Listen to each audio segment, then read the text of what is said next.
Monsieur Aristide Briand Reboas, vous êtes ministre de la Jeunesse et des Sports de la République centrafricaine. Merci de répondre aux questions de la Voix de l'Amérique. Merci, bonjour à toute la Voix de l'Amérique et à ses auditeurs. Je suis bien, Hmm. Monsieur Aristide Briand-Reboas, ministre en charge de la Jeunesse et des Sports en République centrafricaine.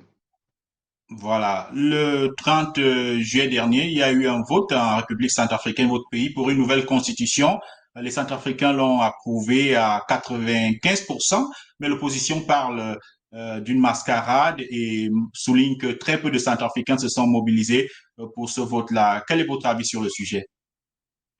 Je m'inscris en faux pour l'opposition et ça ne m'étonne pas aussi par la même occasion de constater que l'opposition est restée invariable, toujours dans sa logique de déni de réalité.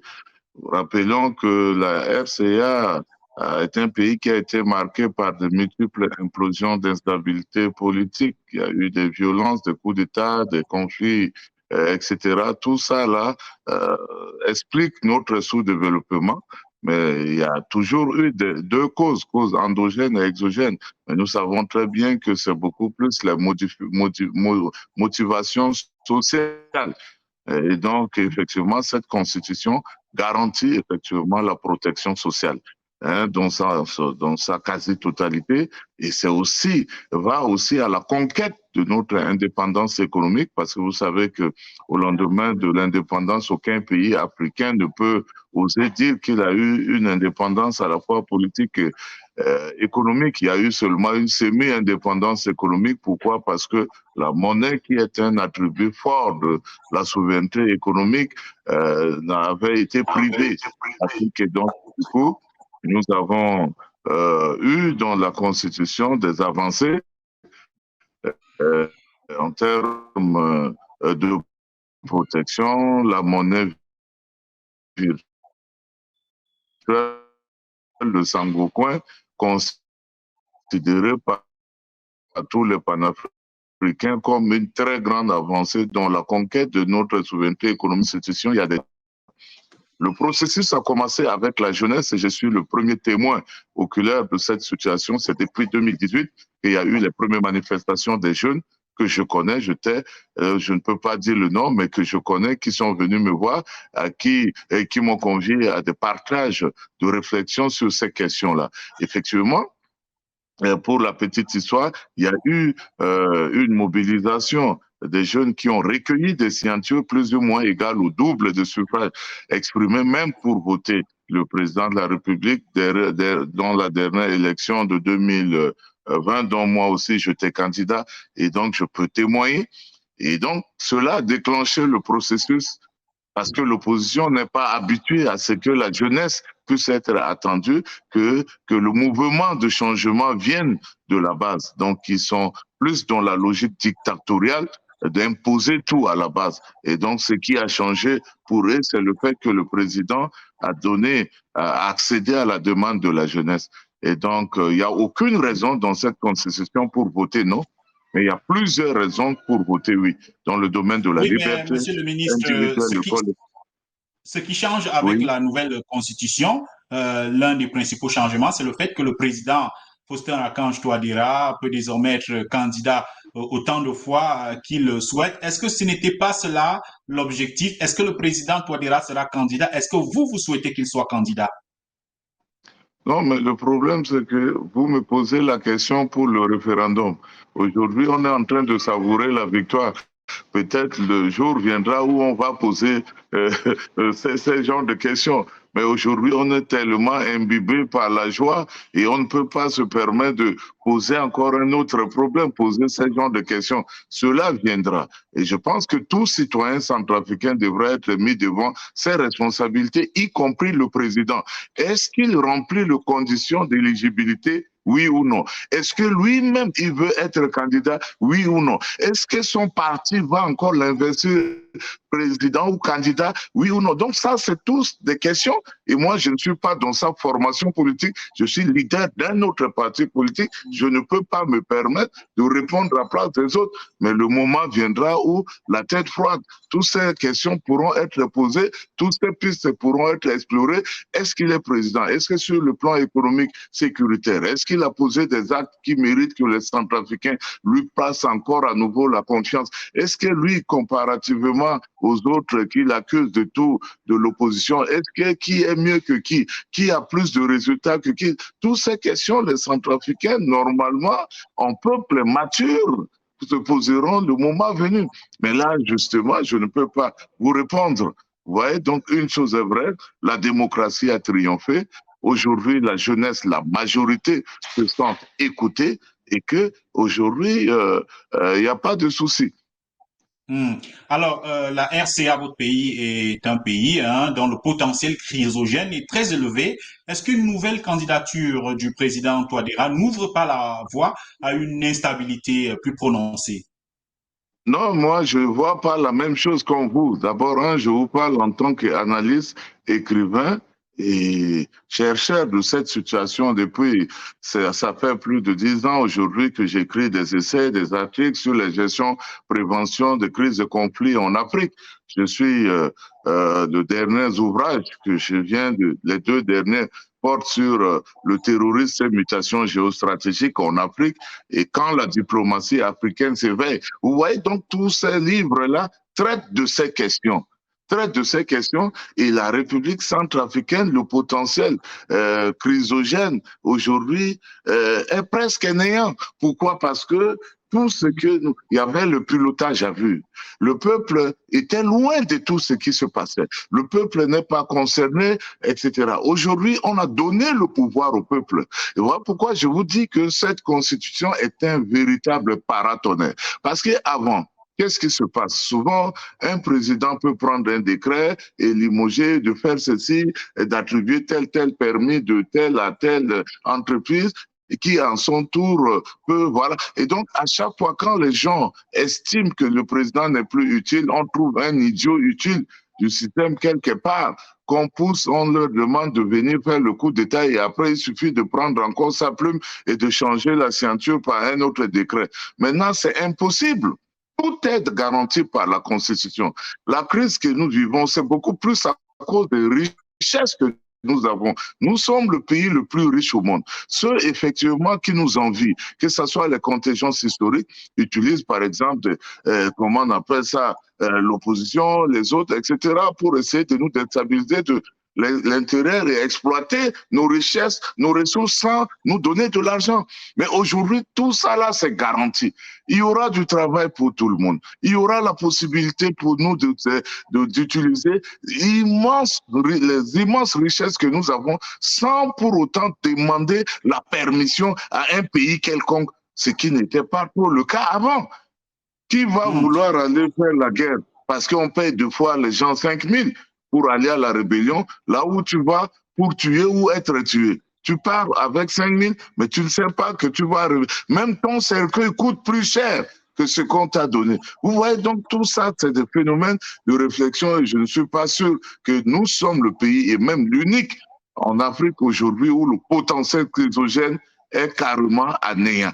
Et il faut faire un travail de pédagogie. Je vous remercie de m'avoir au bout du micro parce qu'il y a eu trop de contre-vérités sur mon pays, la République centrafricaine. Il y a eu tellement de faux rapports et même les structures comme les centries voilà, c'est des gens qui sont capables d'inventer des rapports. Il y a des gens qui sont payés, même par l'opposition, pour seulement prendre leurs idées et signer comme des rapports. Donc là, aujourd'hui, il y a même des procédures judiciaires, etc., pour dénoncer cela. Et donc, naturellement, il faudrait comprendre que pour déstabiliser les pays africains aujourd'hui, c'est pas forcément l'arme la plus efficace, c'est la doxa médiatique qu'on utilise souvent pour faire comprendre autre chose.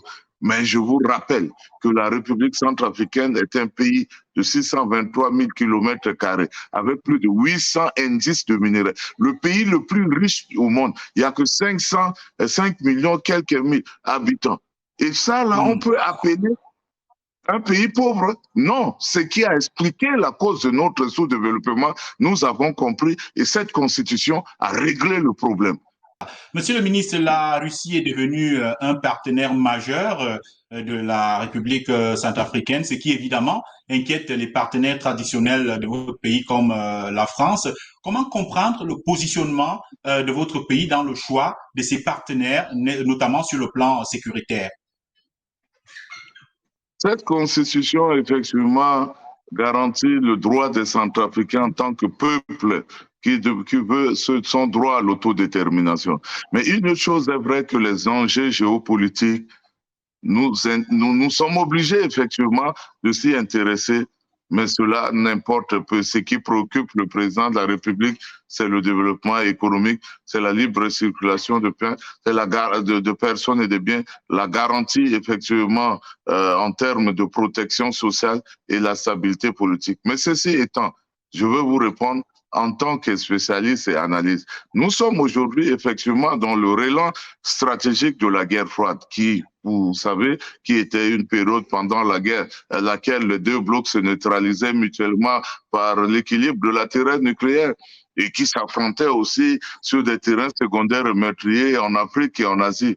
Mais aujourd'hui, la Russie, le bloc soviétique qui n'existe pas, la Russie qui aujourd'hui existe en tant que nation, ne parle plus parce que tout était fait à l'Afrique de manière seulement à contenir les menaces soviétiques à l'époque. Mais ce qu'on appelle menaces soviétiques à l'époque ne sont plus les mêmes menaces aujourd'hui. L'Afrique a besoin de la sécurité. La Russie lui apporte cette sécurité.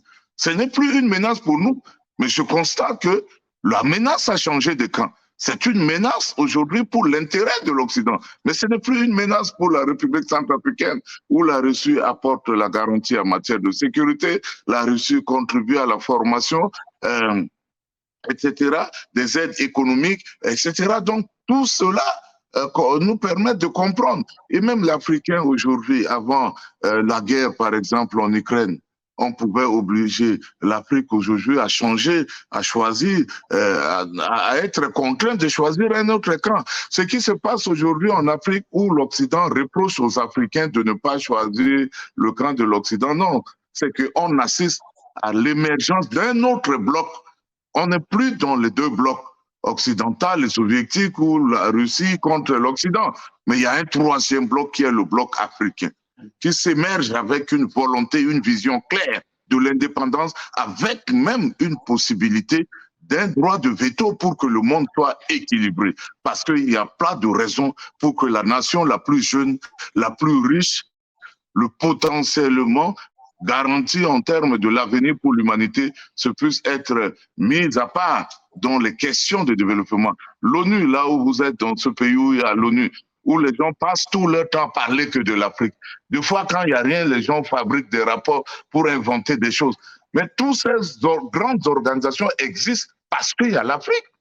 Vous voyez? Donc l'Afrique aujourd'hui, si on attend parce que on s'est engagé, on a été fidèle de choisir à l'époque la France libre pour aller soutenir la France contre l'Allemagne nazie.